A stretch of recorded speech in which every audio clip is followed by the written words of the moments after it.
प्रेक्षकांना ठरलं तर मग ही मालिका आता एका जबरदस्त वळणावर आलेली आहे. फायनली प्रिया एक्सपोज झाली. प्रियाचा खरा चेहरा सगळ्यांसमोर आलेला आहे. पूजा आणि आता इथे सायलीने जबरदस्त मास्टरमाइंड प्लॅन बनवून प्रियाला या सगळ्यामध्ये अडकवलेला आहे. आणि शांताचा खून दुसरा तिसरा कुणी नाही तर प्रियानेच केलेला आहे हे आता ऊर्जाने स्वतः पुराव्यासकट इकडे कोर्टामध्ये सिद्ध केलंय. पण एवढंच नाही तर इकडे मधुभाऊने आता स्वतः शुद्धीवर येत प्रियाचा खोटाडेपणा सगळ्यांच्या समोर आणलेला आहे. प्रिया खोटी तन्वी असल्याचं सत्य आता मधुभाऊनी सगळ्यांसमोर आणत पूर्ण कोर्टामध्ये मधुभाऊनी सायलीच खरी तन्वी असल्याचं सुद्धा सिद्ध केलेलं आहे. सगळ्यामध्येच आता अर्जुनने एक एक करत प्रियाचे सगळे गुन्हे कोर्टामध्ये सादर केलेत. प्रियाला पूर्णपणे एक्सपोज केलंय. आता नेमकं हे सगळं कसं घडलं, काय घडलं, एकाच वेळेला ह्या सगळ्या गोष्टी कशा काय जुळून आणल्या हे सगळं काही आपण आजच्या भागामध्ये पाहूया. पण त्याआधी तुम्ही आपल्या जर चॅनलवर नवीन असाल, चॅनलला सबस्क्राईब केलं नसेल तर चॅनल आत्ता सबस्क्राईब करून घ्या. म्हणजे असेच येणारे नवीन व्हिडिओज आणि अपडेट सगळ्यात आधी तुम्हाला आपल्या चॅनलवर पाहायला मिळतील. आणि हो, सोबतच व्हिडिओला लाईक करायला सुद्धा विसरू नका. इकडे अर्जुन आणि सायलीला इन्स्पेक्टर सावंत यांच्याकडून कळलेलं असतं की प्रियाला साथ देणारा माणूस हा लोणावळ्यामध्ये आहे आणि त्याचं नाव आहे संतोष. ही मोठी टीप आता जेव्हा अर्जुन सायलीला कळते तेव्हा सायलीला ही आठवतं की प्रिया आता अधिराजसोबत लोणावळ्याला गेली आहे. म्हणजे प्रिया जाऊन तिकडे नक्कीच त्या संतोषला भेटणार असेल आणि म्हणूनच ती अधिराज भाऊजींना घेऊन लोणावळ्यामध्ये गेली. प्रिया खूप चॅप्टर आहे. पण आता इथे अर्जुन म्हणत असतो की जर प्रिया तिथे संतोषला जाऊन भेटायच्या आधी आपल्याला जाऊन तिथे संतोषला गाठायला हवं. मला तर पनवेल सोडता येणार नाही आहे, पण मग हे काम कोण करेल? हे काम असं कोणीतरी जबाबदार व्यक्ती पाहिजे की संतोषच्या तोंडातून हे सत्य वधवून तर घेईलच, पण उद्या काही झालं तरी 4 वाजायच्या आतमध्ये संतोषला कोर्टामध्ये हजर करावं सुद्धा लागेल. हे असं कोण करू शकतं? आणि तेवढ्यात आता सायली सुचवते की हे सगळं करू शकते आणि ती फक्त आणि फक्त ऊर्जा. आता अर्जुन म्हणतो की हो, हे सगळं ऊर्जाच करू शकते. आणि आता इथे अर्जुन लगेचच ऊर्जाला फोन करतो आणि आता झालेला सगळा प्रकार इथे ते ऊर्जाला सांगतात.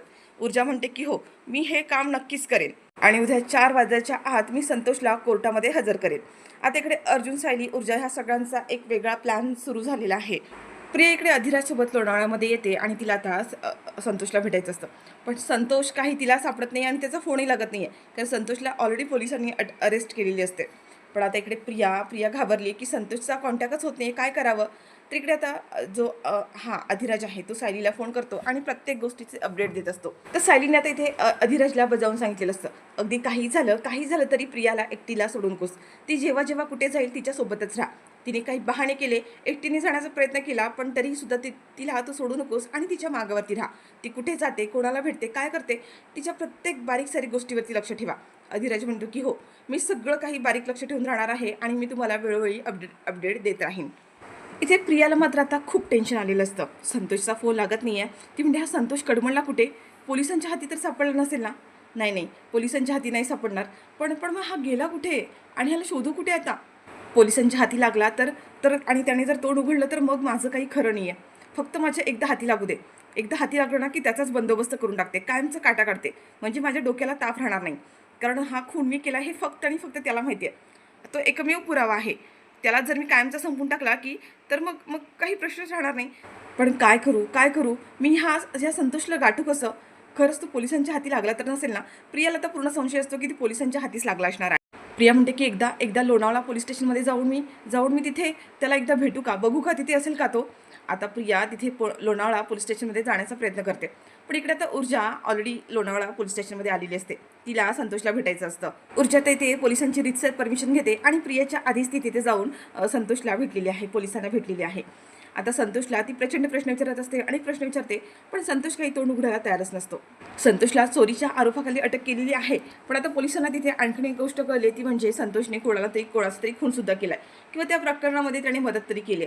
हे सगळं आता जेव्हा पोलिसांच्या समोर येतं, आता इथे ऊर्जाने स्वतः दाम दंड भेद सगळ्या गोष्टींचा वापर करत आता इकडे संतोषच्या तोंडातून तिने सत्य वदवून घेण्याचा प्रयत्न केला.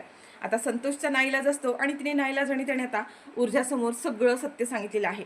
आणि सांगितलेलं आहे की ज्या वेळेला शांताचा खून झाला तेव्हा मी तिथेच होतो आणि तो खून दुसरा तिसरा कोणी नाही तर तन्वी किल्लेदार हिनेच केला आहे. या सगळ्याचा मी आय विटनेस आहे आणि माझ्याकडे पुरावासुद्धा आहे. पण मॅडम, मला या सगळ्यामध्ये अटकवू नका प्लीज, मी तुमची विनंती करतो. मी ह्या सगळ्यात काहीच नाही केलं. खरं तर मला माहीतसुद्धा नव्हतं की त्या मॅडम त्यांना मारणार आहेत ते. मी फक्त त्यांना मदत करायला गेलो होतो. नंतर मला कळलं की त्यांच्या हातून खून झालाय. पण मी ते सगळं काही मोबाईलमध्ये रेकॉर्ड करून ठेवलंय. हवं तर मी दाखवतो. ते सगळं काही त्या मॅडमनी एकट्यानेच केलंय. जेव्हा ती मोबाईल घेते आणि पाहते की त्याच्यामध्ये आता प्रिया जेव्हा शांताला मारत असते ते सगळं काही त्याच्यामध्ये रेकॉर्ड झालेलं असतं. आता ऊर्जाच्या हाती खूप मोठा असा पुरावा लागलेला आहे. पण आता इकडे प्रियाला कळतं की आता ही ऊर्जा जी आहे ती संतोषला जाऊन भेटलेली आहे. त्याच्यामुळे प्रिया आता तिथे जाऊन एका पोलीस हवालदाराला मॅनेज करते. त्याला ती पैसे देते आणि म्हणते की काही झालं तरी ते जे मिळालेले पुरावे आहेत संतोषकडून ते गायब करायचे आहेत आणि संतोषसुद्धा इथून सुटला पाहिजे. आणि आता प्रियाने सांगितल्याप्रमाणे त्या हवालदाराने जेवढे काही पुरावे आता ते जे गोळा केलेले असतात ऊर्जाने ते पुरावे नष्ट करण्याचा प्रयत्न करतो. तर इकडे आता जो संतोष आहे त्याला अडकवलं गेलं त्याला सुद्धा सोडवण्याचा प्रयत्न करतो. संतोष आता इकडून पळत असतो तर पुरावे सुद्धा आता त्या पोलिसांनी त्या संतोषच्या हाती देऊन त्याला पळायला लावलेलं असतं. पण हीच गोष्ट जेव्हा ते ऊर्जाला कळते, ऊर्जा मात्र आता त्या संतोषची पाठ सोडत नाही. ती त्याचा पूर्ण पाठपुरावा करते आणि त्याच्या हातून ते पुरावे जे आहेत ते मिळवून घेतेच. आणि एवढंच नाही तर आता संतोष पुन्हा एकदा पोलिसांच्या हाती सापडलाच आहे. पण या सगळ्यात आता प्रियाचा हात आहे हे सिद्ध झालंच आहे. प्रियाने त्याला पळून जाण्याचा सुद्धा प्रयत्न केला आणि त्याच्यामुळे आता प्रियासुद्धा या सगळ्यामध्ये काही अटकून गेले आणि त्याच्यामुळे आता पोलिसांनी प्रियाला सुद्धा अटक केलेली आहे. ऊर्जा आता स्वतः प्रियाच्या विरोधात अरेस्ट वॉरंट काढते आणि प्रियाला इकडे अटक केली जाते. प्रिया इकडे ओरडून सांगण्याचा प्रयत्न करते की या सगळ्यात माझा काहीच दोष नाही आहे. पण ऊर्जाला आता चांगलंच माहिती की हे सगळं प्रियानेच केलंय, कारण तिने तो तसा पुरावा सुद्धा पाहिला. प्रियाला अटक केली जाते. पण इकडे जेव्हा आता कोर्टामध्ये हेअरिंग सुरू होते तेव्हा मात्र आता इकडे कोर्टामध्ये खूप मोठा असा ट्विस्ट आलेला आहे. आता इकडे प्रियाने शांताचाच आरोपाखाली अटक नाही तर एका मागोमाग एक प्रियाचे सगळे गुन्हे ओपन झालेले आहेत. इकडे जेव्हा कोर्टामध्ये हेअरिंग सुरू होते आणि त्याच वेळेला आता इकडे प्रियाचा जो बॉयफ्रेंड आहे सँडी, जुना बॉयफ्रेंड सँडी, त्याने आता प्रियाचे ओरिजिनल DNA रिपोर्ट्स त्याने आणलेले आहेत. प्रियाचे आणि प्रतिमाचे जे DNA टेस्ट अर्जुन सालीने करायला दिले होते ते फायनली रिपोर्ट्स मिळालेले आहेत आणि त्याच्यामुळे आता प्रिया खोटी तन्वी असल्याचं सिद्ध होणारच आहे.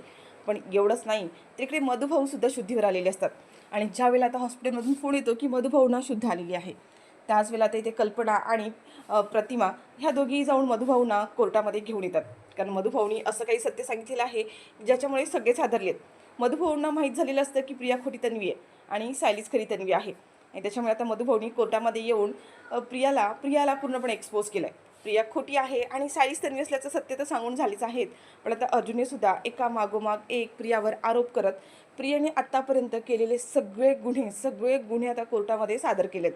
शांताचा केलेला खून, त्याच्यानंतर तिने कशा प्रकारे ती खोटी तन्वी बनवून आली आणि आत्तापर्यंत प्रियाने केलेल्या प्रत्येक गोष्ट, प्रत्येक प्लॅनिंग, सगळं काही अर्जुनने ते कोर्टामध्ये रितसर आणि सविस्तर मांडलेलं आहे. आता मात्र प्रिया पूर्णपणे हादरली आहे आणि प्रियाचं हे रूप बघून मात्र आता इथे सगळाच मोठा धक्का बसला. म्हणजे प्रियाने केलेला खोटेपणा आता पुराव्यांसकट सगळ्यांच्या समोर आलेला आहे आणि सगळ्यात मोठा धक्का याचा आता अश्विनला बसलाय. म्हणजे अश्विनने एवढा विश्वास ठेवला होता त्या मुलीवर, त्या मुलीचा तिने विश्वासघात केलाय. अश्विनला तर खूप मोठा झटकाच मिळालेला आहे की प्रिया खोटी तन्वी आहे आणि ती इतके दिवस आपल्याला फसवत आली आहे हे आपल्याला कळलंच नाही.